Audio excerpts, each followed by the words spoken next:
Oi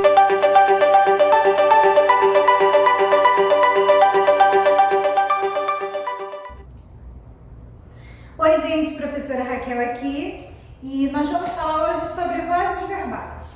As vozes verbais estão lá na unidade 3. Gente, as vozes verbais é a relação do sujeito com a ação do verbo na oração. Toda vez que você vê o sujeito se relacionando, ele sendo ativo, ou ele sendo passivo, ou ele se relacionando, indo e voltando, a gente vai ver essa relação de sujeito, a gente vai chamar de vozes verbais. E ela é dividida em 3 partes: ativa, passiva e reflexiva. Agora nós vamos começar pela ativa. Então, gente, a voz ativa, como eu falei para vocês, é a relação do sujeito com a ação do verbo na oração. Como assim o sujeito agindo na oração? Como diz aí, quando o sujeito é agente, isto é, pratica a ação expressa pelo verbo, é quando ele está na voz ativa. Eu botei um exemplo. Raquel comeu brigadeiro. Raquel come tanto brigadeiro que ela ficou até gordinha, né? Vocês que me conhecem sabem que eu engordei a beça. Mas por quê? Eu comi muito brigadeiro. Você percebe que o sujeito está agindo na oração. No momento que ele age sobre o verbo, e o objeto, no caso, é o brigadeiro, ele está na voz ativa. O Raquel é o sujeito, comeu o verbo, e o brigadeiro é o objeto que está sendo comido por mim, né? Porque eu como bastante, por isso que eu tô gordinha. Mas eu vou emagrecer, pode deixar. Por isso que nesse momento a gente vai chamar de voz ativa.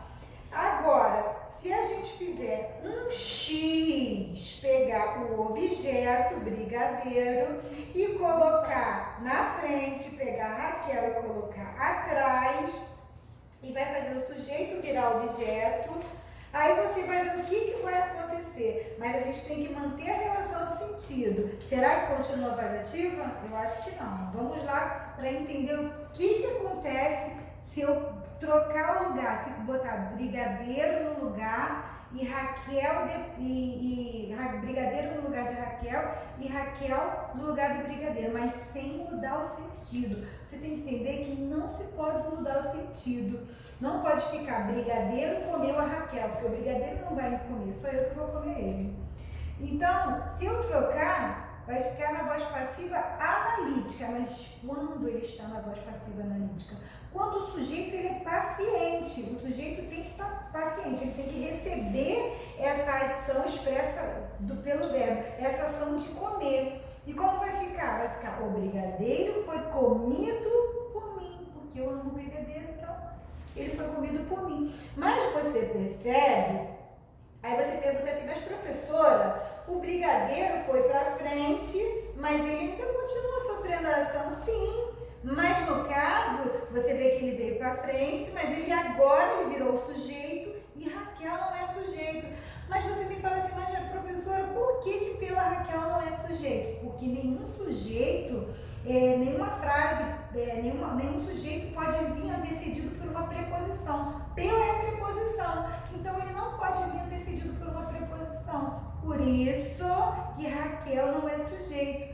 E o brigadeiro, nesse caso, passa a ser sujeito, foi comido, uma locução verbal, e pela Raquel é o quê? Eu sou o agente, eu sou o cara, né? O agente da passiva nesse caso. E por isso que esse aqui vai ser chamado de voz da passiva. É a forma que o sujeito age na frase. O sujeito, nesse caso, ele está sendo passivo. Ele veio para frente, mas ele ainda está ali, como eu falei para vocês. Ele ainda está sofrendo a ação expressa pelo verbo, mas nesse caso ele é passivo. Por isso a gente vai chamar de voz passiva analítica. Agora a gente vai ver a voz passiva sintética. A voz passiva sintética é como está escrito aí: constrói-se com o verbo na terceira pessoa, seguido do pronome apassivador se, que é o SE, né? Aí tem compram-se carros velhos. Você percebe que aí tem compram, é o M, compram-se carros velhos. Esse é a voz passiva sintética porque ele vem junto com o pronome apassivador. Mas se eu trocar e colocar carros velhos são comprados, você vai perceber que ele o que é o sujeito, vem aqui para frente. Você vai identificar o sujeito. Carros velhos é o sujeito. São comprados vai ser a voz passiva sintética. Porque esse SE, ele vem para auxiliar o verbo. Ele se constrói na terceira pessoa e ele auxilia o verbo nessa ação de comprar. E aí você sintetiza o SE e fica voz passiva analítica. Esse sujeito, ele ainda está passivo, nesse caso, mas sinteticamente. E ele também fica voz passiva analítica se eu pegar o sujeito e botar na frente. De qualquer maneira, o sujeito aqui sofre ação do verbo, porque de qualquer maneira ele compra-se ou eles são comprados. Ele de alguma forma está sofrendo a ação do verbo, porque ele está sendo comprado. Já na voz reflexiva, a diferença é que, como eu falei para vocês, é a relação do sujeito com o verbo. Na relação, na reflexiva, é quando o sujeito é ao mesmo tempo agente e paciente, isto é, ele pratica ação e recebe, né? Ele troca, ele vai lá e ele volta. Raquel cortou-se. Você percebe que aqui, Raquel cortou-se. Por causa do pronome apassivador, ela vai, mas ela volta para cá. Ele, nesse caso, ele está sendo auxiliar, né? Está sendo auxiliado pelo pronome apassivador, que é esse pronome reflexivo, que passa pelo pronome e ele volta para a ação. O sujeito faz isso, ele faz e sofre a ação do verbo.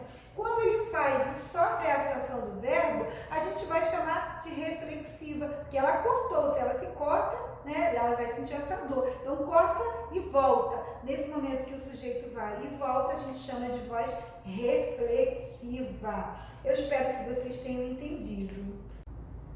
A partir do vídeo que vocês assistiram, vocês vão responder a página 38, 39, 40, 41 e 42.